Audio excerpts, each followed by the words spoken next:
Eto kasing si Coco, ang daming alam sa term eh. Papakita ko sa inyo ha, kung anong klaseng kalokohan ito ni Coco Pimentel. Isusuplakin natin to kahit abogado to. Hindi, walang biro kasi bakit? Sinasabi niya, iba daw yung remand, iba daw yung return, pareho lang din daw yon ng dismissal. Okay? Kasi sinabi ni Cayetano yung salitang return eh. O, kita nyo na, isosoli nyo, ayaw nyo. Dinismiss nyo na yan. Ito ipapanood ko sa inyo. Yan yung sinabi ni Pimentel. Before acting on the motion of Senator Judge De La Rosa, Senator Judge Pimentel, you may proceed, sir. Yes, Mr. President. So, meron na palang properly stated motion. Medyo mahaba-haba din yun. And, Senator Cayetano, I believe, stated it earlier. yes, and the word is return. So, sabi ko nga, kung ang synonym ng forthwith ay immediate, may synonym din po ang dismiss. Yan po ay remand at saka return. Lalo na kung makita natin that the return is not necessary to achieve the goals of the Senate President. Let's just do what the Supreme Court does when it has a case. Let's issue an advisory. Okay. Bigyan natin ng summons para kay impeached officer. Mag-advisory tayo sa House Panel of... Ito ipapakita natin. Una, sinasabi niya na ang forthwith at immediate ay pareho lang daw. Okay? Ito, ipapakita ko sa inyo, hindi po pareho yan. Para lang amang po sa kaalaman natin. Kasi dito, ipapakita natin kung gaano, ayoko naman sabihin tanga, di ba? Hindi naman maganda sabihin sa isang senador na abogado na tanga siya, di ba? Pangit naman. Pero papakita natin na malabo yung kanyang sinasabi. Bakit po? Pakita natin ito po. Ayan. The word forthwith and immediate are very similar. They both suggest something should be done without delay. But in legal usage, they have slightly different implications. Ano bang pinag-usapan natin? Legal. So, ibig sabihin, yun ang ating kukuning depenasyon. They have slightly different. Meaning, without delay, yung forthwith without delay, but allows for some reasonable time to act.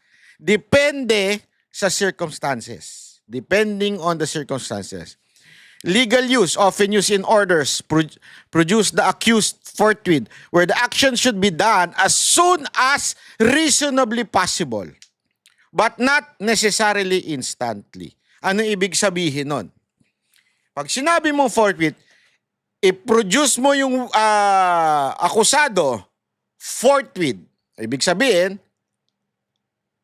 gawa ka ng action as soon as reasonable. Paano ibig sabihin nun? Ibig sabihin, kung available ka, o ikaw ay on duty, o ikaw ay may ginagawa, at pwede mo nang asikasuhin ito, depende yan sa iyong ginagawang circumstance right now. Pero ang sinasabi dito, hindi necessarily instantly. When you say instant, halimbawa, sa baba, punta tayo sa immediate, legal use, stronger or more urgent than forthwith usually means to do it now, not later, not after sometimes. Pag sinabi ng judge, I want the accused immediately. Ibig sabihin, ngayon na, puntahan mo na. Pag sinabi ng judge na produce the accused forthwith, ibig sabihin, kung ano yung possible time, yung as soon as reasonable yung time. Di ba? Ayan, napakalinaw po nun mga kababayan. Kasi nga, halimbawa dito, example, if the court says submit documents forthwith, it means immediately but allows for logistical time like printing, transport, etc. Pag sa immediate naman, example ng immediate release. Immediate release order means the person must be freed at once, not tomorrow or after work. Ngayon na. Release the accused immediately. Ngayon na. Hindi na mag-aantay ng paper yan. Hindi na mag-aantay ng document yan. Ngayon na yan. Inutos ng court. So doon pa lang, sablay na kagad si Coco Pimentel. Dapat sigurong bumalik sa law school ito si Pimentel, ano? Hindi, kasi maraming ganyan maraming ganyan na mga pinklawa na, ano ba ang pinagkaiba noon? Di ba sinabi, kailangan dinggin na kagad sa hearing, forthwith? Tablado yung mga nagsabi ng forthwith. Kasi mismo nga nagsulat ng salitang forthwith sa konstitusyon, yung abogado, ay naiintindihan niya, yung justice yun. At sinabi niya nga doon, di ba, on reasonable time. Without delay. Pero kailangan, doon sa reasonable time. Pwedeng hindi pala without delay. With delay, as long as that delay is valid. Diba? Ngayon, eto na naman siya. Ano sabi niya dito? Pakinggan niyo uli sabi niya dito, Ay remand at saka return. Lalo na kung makita natin that the return is not motion. Medyo mahaba-haba din yun. And Senator Cayetano, I believe, stated it earlier. yes, and the word is return. So, sabi ko nga, kung ang synonym ng forthwith ay immediate, may synonym din po ang dismiss. Yan po ay remand at saka return.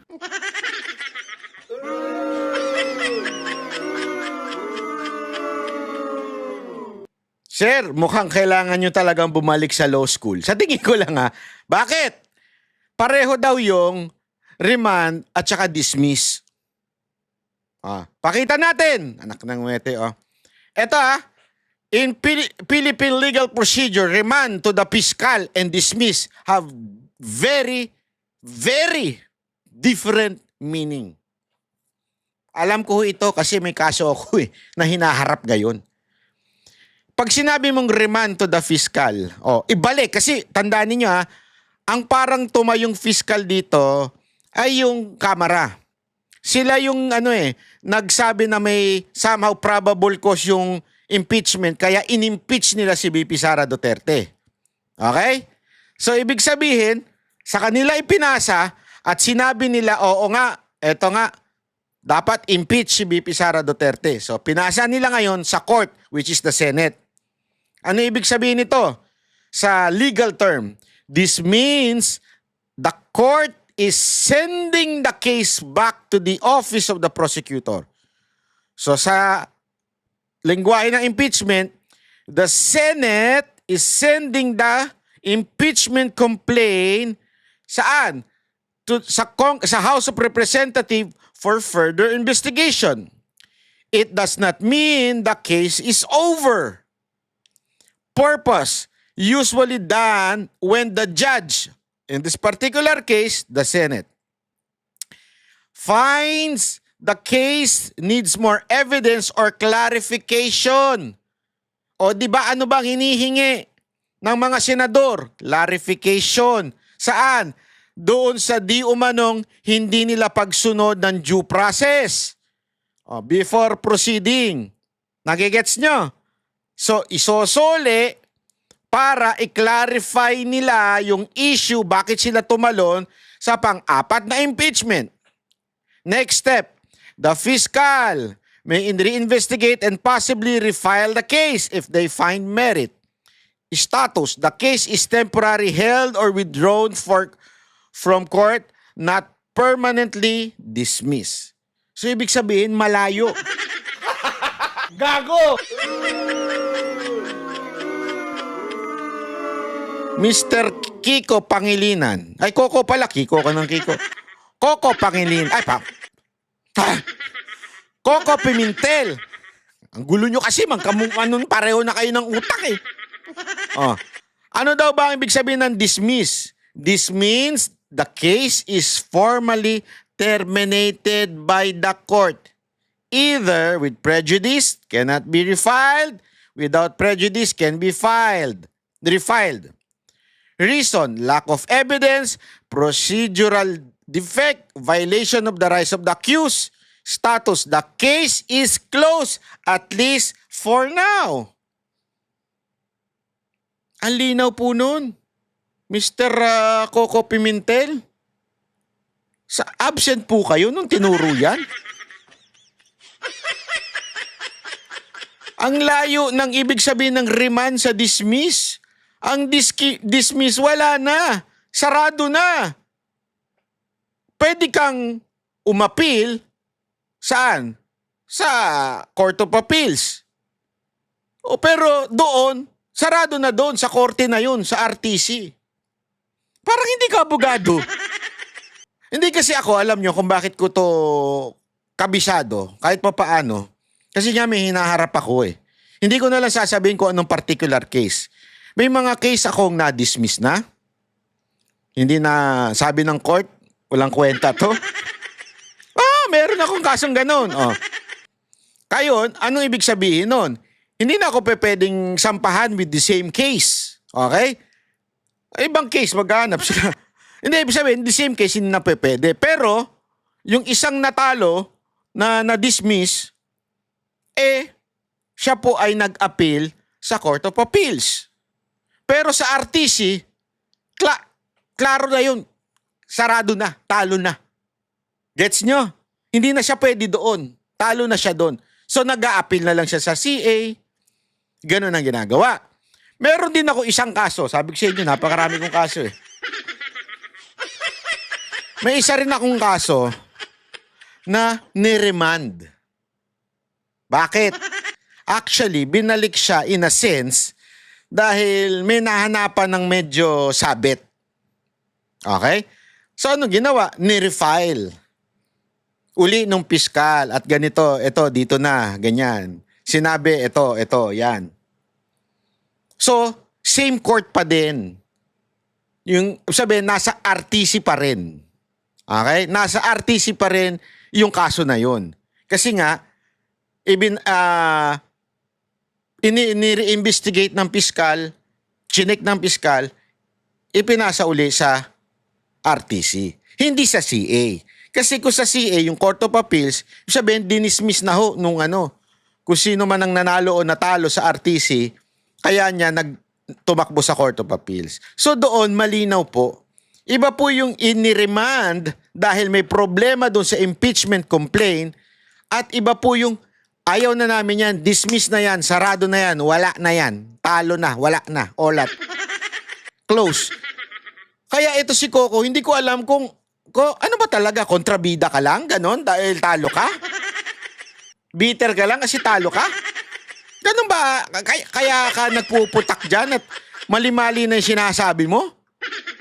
Lalo na kung makita natin that the return is not necessary to achieve the goals of the Senate President. Let's just do what the Supreme Court does when it has a case. Let's issue an advisory. Okay. Bigyan natin ng summons para kay impeached officer. Mag-advisory tayo sa House Panel of Prosecutors. In addition to the answer filed by the impeached officer, anticipate na natin yun. Answer the following questions raised during the hearing of the Senate as impeachment court. Anong date ngayon? On June 10. And then we can even write down the questions that we want them to answer. It's addressable by an advisory. Hindi ko nakikita bakit dinadala kami sa dismissal, remand, return, whatever is the term, Mr. President. Hindi ko alam bakit kailangan tayo bakit ba tayo namimilipit na ipasok ang isang word that is a synonym or can mean dismissal? Hindi. Ikaw lang talagang hindi makaintindi.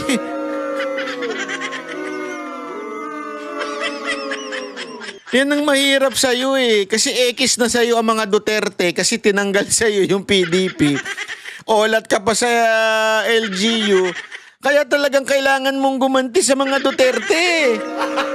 Gago! Kaya ipagpipilitan mo kahit alam mo sa legal term, magkaiba ang dismiss sa remand. Anak naman ng weteng, oo. Kahit sino humaharap sa kaso, alam ang ibig sabihin ng remand and dismiss, pambira ka, oo. I do not understand when a mere advisory can help the court, Mr. President. That's all I want to say. Senator Bato has a motion. do you want to say? That is Senator why, Bato is recognized. Mr. President, that is why we are going to put this into a vote to settle everything. Yan, alam mo ba, para magbotohan, inabot sila ng siyam-siyam? Hindi, kasi ayaw pumayag, ayaw kagad pumayag nito ni Coco Pimentel na magbotohan eh. Alam mo kung ba't ayaw niyang pumayag? Talo siya eh. Talo yung kampo nila eh. Before acting on the motion of Senator De La Rosa for the clarification of some of our colleagues, the motion of Senator Cayetano is to quote return Mr. President, to the House the issues raised by Senator De La Rosa for the purpose of issuing an order that will require compliance with a one-year ban and for the House to issue a resolution affirming their intent to prosecute the case during trial in the 20th Congress. and for the record, Mr. President, I changed the word remand to return, a non-legal term, to make it plain. So it is in no means a dismissal, Mr. President. Kung dismissal din lang, bumalik tayo sa original na Your Honor, just to emphasize that it is. Alam mo, ang linaw-linaw nga nun eh. Kasi kung ang pinupunto ni Cayetano, dismissal, di sana, sumang-ayon na lang siya doon sa sinasabi ni Bato. Di ba? Hindi nga siya sumang-ayon eh. Sinabi niya nga, mukhang malabo yan. Kaya nga ang galing ng sa totoo, napakagaling naman ni ni Cayetano eh. Kasi alam niyang matatalo yung motion ni Bato na dismiss dahil siyempre may mga, tandaan ninyo hindi pa ito yung 20th Congress. Marami pa dito bata ni Marcos. So, tama yung ginagawa nila na, hindi, hayaan natin yung 28th Congress. Kasi kung dito pa lang, pinadismiss na niya, olat na. Ang galing talaga eh. Buti, at least sa 28th Congress, nandun na si Marcoleta. Yun! Ay, mali. Diba? Hindi kasi, alam mo, excited nga ako. Sabi ko, kung nandito pa si Marcoleta, yari sila. Yari sila dito. Dalawa na yan, Cayetano at Marcoleta. Naku po, hindi sila makakalamang dyan. Ang lupit eh. Kasi alam mo, ako, dahil nga sabi ko nga sa inyo, sa dami ng kaso ko, hindi lang maraming sa academics matalinong abogado. Yung valedictorian, salutatorian, maraming ganyan eh. Pero pagdating sa trial, olat. Bakit? Kasi sa trial, may diskarte dyan eh. Hindi ka basta-basta magsasalita. Kung pwede ko lang sanang i-discuss dito ayoko na lang eh. May isa akong case na binara ng judge yung isang abogado. Ayoko na sabihin. Tatanga-tanga kasi. Alam mo yun, tatanga-tanga, hindi marunong dumiskarte. Right then and then, gumawa siya ng something na dapat isinusulat muna. Dino-document muna, ifa-file mo muna, bago mo, hindi, right then and then, biglang bumirit eh. Kasi nga, hindi porket matalino ka, applicable na yung ginagawa mo. Kailangan, may diskarte ka. Hindi every time palaban ka. Hindi every time ipipilit mo yung gusto mo. Tandaan niyo yan. Kaya ang galing nung maniubra ni Cayetano dito, kung ipinilit nila yung motion to dismiss, malamang sa malamang, olat yun. Tapos na usapan, diretso na sa impeachment. Di ba? Tuloy-tuloy na. Hindi eh. Sabi niya, sandali, compromise tayo. Usap sila ni Bato. Si Bato naman, nag-usap kasama yung mga kasamaan, yung Duterte Black. Usap. Sige, payag na tayo dito sa return, sa remand. At least, isosoli muna doon. Bibigyan sila ng 10 araw. Bibigyan sila ng ilang araw para, tapos ibabalik pa dyan. Pagbalik dyan, tapos na sila, 20th Congress na, nandun na talaga yung matitikas nating mga abogado, di ba? Kaya, alam nyo, mga kababayan, this is a way na talagang masasabi natin, diskarte ang nangyari. Oh, ang problema dito kila Ontiveros at saka kila atat sila, gusto talaga nilang, hindi, tuloy natin to. Yan, nayari kayo. And just to answer Senator Win na why remand, because the original motion was to dismiss. And I understand why they want it to dismiss. This is a compromise that I feel is both practical and idealistic, Mr. President. In my view, Mr. President. Again, this will not constitute a dismissal, Senator Judge Pimentel, because as the presiding officer said earlier, we will be issuing summons. Why after this use vote. dangerous words, Mr. President? At saka yung Dangerous pag-restate mo, ang words? layo na sa return the issues ang sinabi mo. Wala ko narinig please, yun. That's why, Mr. Sandali, President, relax ganito ka na lang. gawin natin. Atat ka eh. Supposed to be accurately, clearly stated motion. Can we write it down? Can we flash it? Para makita na natin yung fixed wording. Because I never heard return the issues. Ngayon ko lang narinig sa presiding officer. Kaya magulo. Sobrang gulo. Mr. Ikaw lang ang President, naguguluhan eh.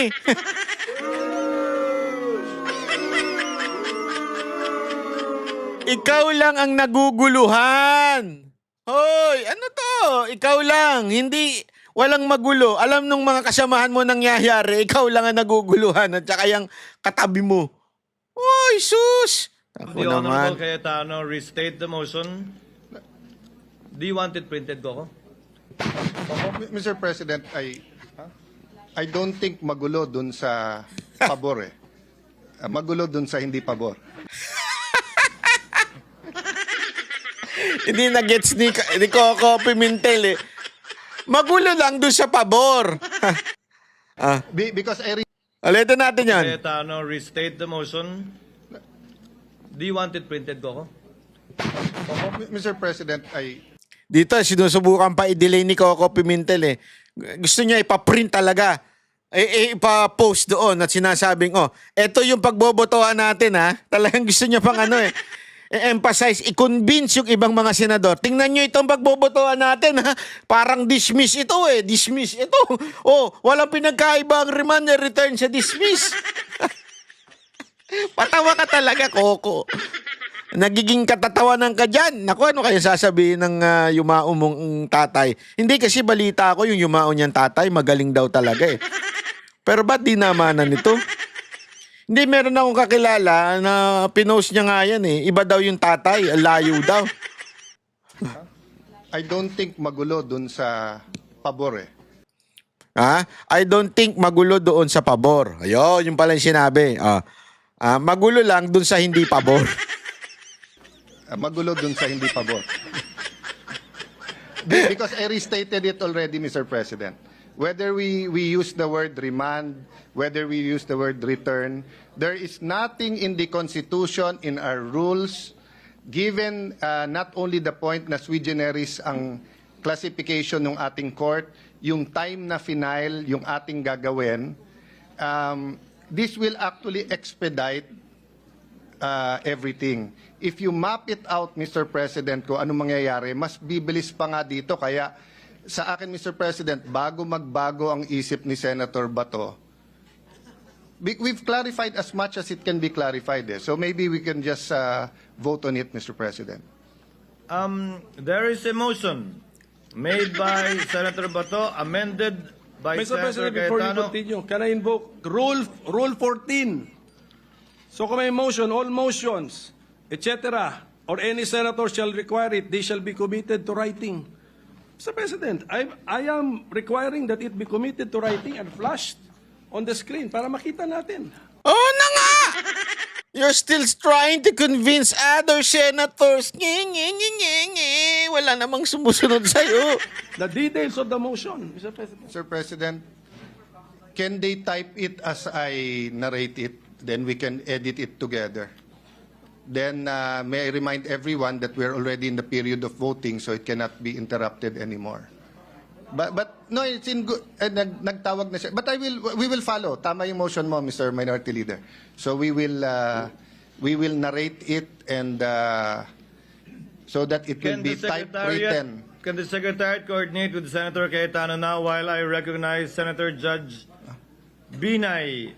What is the pleasure of Senator Judge Binay? Just one clarificatory question, Mr. Yes, Your Presiding Honor. Justice. Ano ho ang mangyayari dun sa complaint kung hindi tanggapin ng House yung pagsoli natin? Hindi po natin Tinan mo, alam mo, eto talaga ang... Ewan ko kung bakit naboto ito. Tapos sasabihin nila ang bobo sila Bato, sila Robin. Paano daw kung hindi tatanggapin ng House yung pagsoli natin sa kanila? Alam mo, habang ako kanina nagmamaneho, papunta ako dyan sa malayong lugar sa South, nalaglag ako sa upuan ko eh. Pag ganun ako, sabi ko, munti ka na kumadisgrasya, animal yan. Nakalimutan niya ata, na-court sila. They are not returning as a senator. They are impeachment court.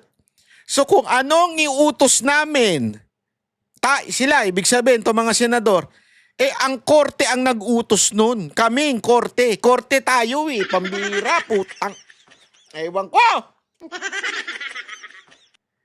So as a court, pag nag-utos ang court at ibinalik dun sa piskal, pwede ba sabihin ng piskal, ayoko, hindi ko tatanggapin yan. Shit! Ano ba yan? Shit! Katawa-tawa talaga itong mga senador natin. Pwede ba hindi tanggapin ng piskal? At sabihin niya, ayokong tanggapin yan. Ba't ko tatanggapin yan? Hindi niya maintindihan na korte sila eh. So hindi pwedeng sabihin ng kamera, ay hindi namin tatanggapin yan, naipasa na namin. Eh di dalong i-dismiss. Kasi man pambihira clarification ng hinihingi ng mga senador, ayaw tanggapin. Utos ng korte yon. Kasi korte na ngayon eh, kaya nga sila nag-convene eh. Nanumpa, na korte na sila ngayon, starting yan. Tapos isosole, hindi tatanggapin. Anak ng wedding naman, Brad. Ale, lumayas ka na dyan, buti na lang. Hindi, buti na lang talaga, tapos ka na dyan. Ulitin ko po. Hindi po sinosoli yung complaint in the stricted sense of the word dahil nga po, pagkatapos natin pagbotohan to, ano man na mangyari, mag-i-issue po tayo ng summons para pasagutin. Ang pagkakaunawa ko sa layuning ito na kinaklarify na ngayon ay para utusan ng Kamara na magsumite ng paliwanag at compliance sa mga katanungan na ipinukol kanina ng ilang senator judges. Hindi po ito dismissal.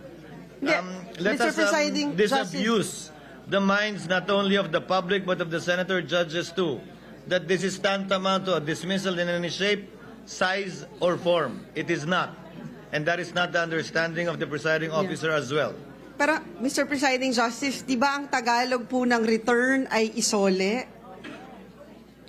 Hintayin po na.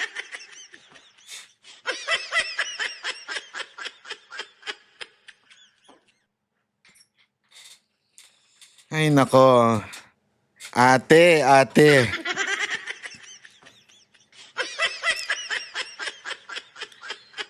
Yung isa, ang Tagalog daw ng ibig sabihin daw ng dismiss is remand or return.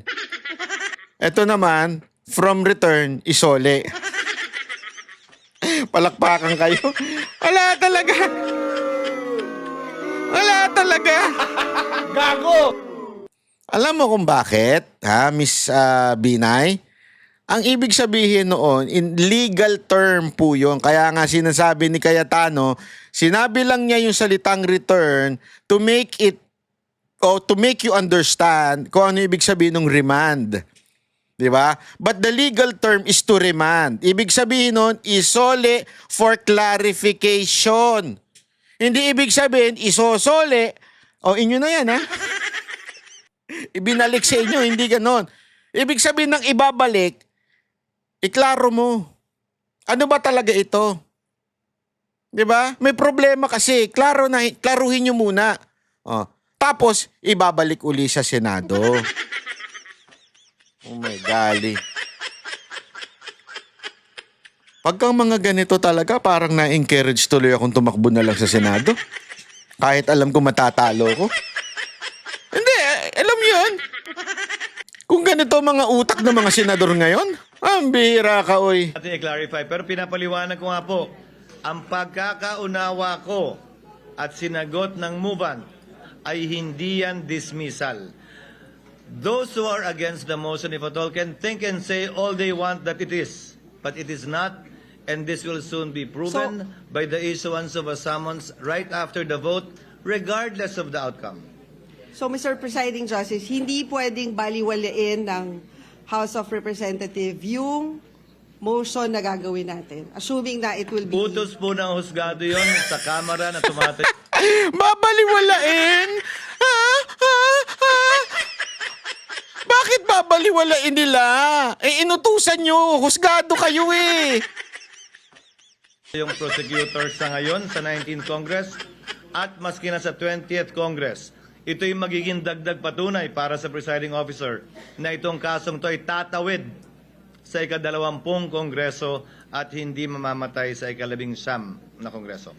Another clarification. I'm sorry, but I Eto na, isa pa. think Ready na ba kayo? kasi yung unang posisyon ng ating presiding officer is we cannot compel the 20th Congress to be bound by our decisions. On the other hand, my question is, kung kunwari bukas matuloy yung trial natin at pumunta dito yung mga House prosecutors, hindi ba natin pwedeng tanungin sa kanila sa puntong yon na iklaro na nila yung mga tanong natin at tama din yung sinabi ni Senator Win na mas transparent ang sagot nila kasi hindi pwede yung sila-sila na nag-uusap, isasubmit sa atin. We want to see how they're able to come up with that response and also how they're going to be defending it live.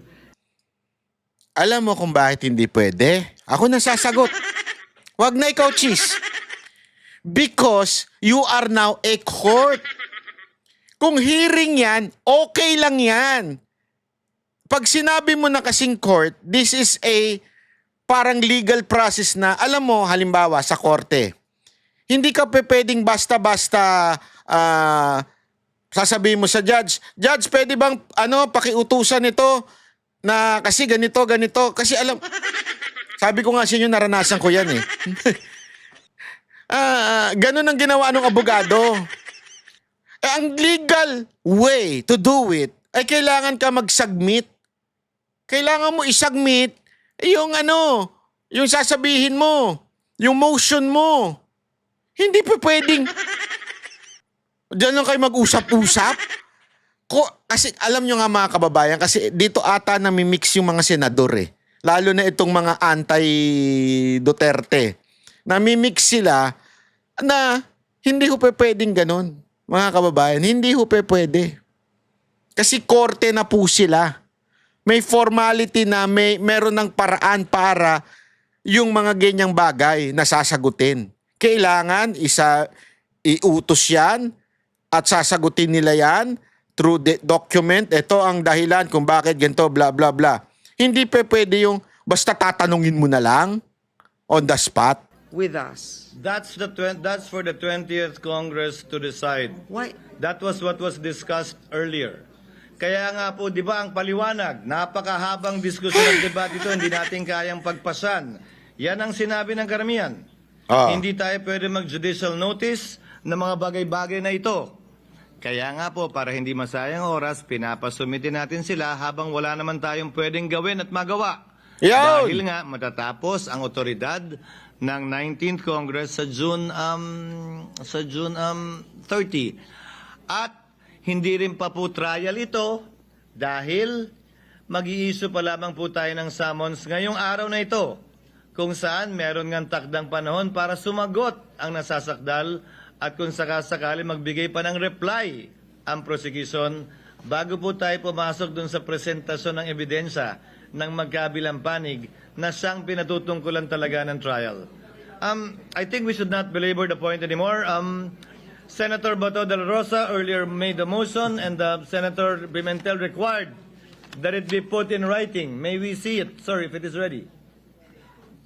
Never miss a story. Unlock exclusive. So ayan na po. sinabi na ni Pimentel, sandali, ang gulo na, hindi na magkakasundo.